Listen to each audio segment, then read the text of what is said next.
सिंधड़ी में नींगर खे रोलू कुत्ते ॾाढे ज़ख़्मी करे विधो। यूसी सेक्रेटरी ख़िलाफ़ केस दाख़िल कयो वियो आहे। ॻोठ खाणी मंगरियो में 4 वरहनि जे विक्रम पुट मेबो भाट खे कुत्ते ॾाढे ज़ख़्मी करे छॾियो। यूसी सेक्रेटरी ज़ुल्फ़िकार हालीपोटो ख़िलाफ़ केस दाख़िल कयो वियो।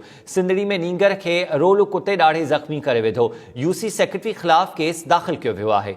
ॻोठ खाणी मंगरियो में 4 वरहनि जो मासूम ॿारो विक्रम छितनि कुत्तनि जे वर चढ़ी वियो, जंहिंखे ॾाढे ज़ख़्मी कयो आहे। छिते कुत्ते ॾाढ़ण जो केस भी दाख़िल किया वियो आहे यूसी सेक्रेटरी ख़िलाफ़। तफ़सील मालूम कयूं था time news reporter Asad sir खां। असद, वधीक आगाह कजो।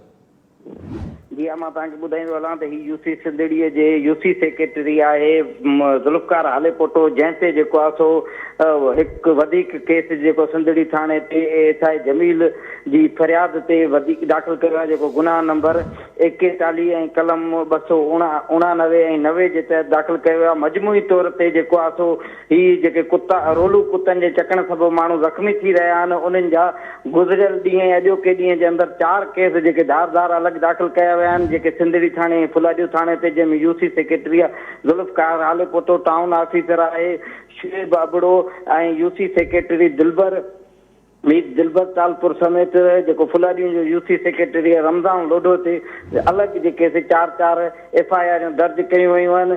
इहो जेको आहे सो उन्हनि ते वधीक त अञा उन्हनि जी गिरफ़्तारी वग़ैरह अमल में बि न आहे अची सघी, ऐं नई वरी रोलू कुत्तनि जी जेको आहे सो मारण जे लाइ का मुहिम बाज़ाब्ता शुरू थी सघी आहे। जी, तफ़सील ॾियण लाइ महिरबानी असद शर।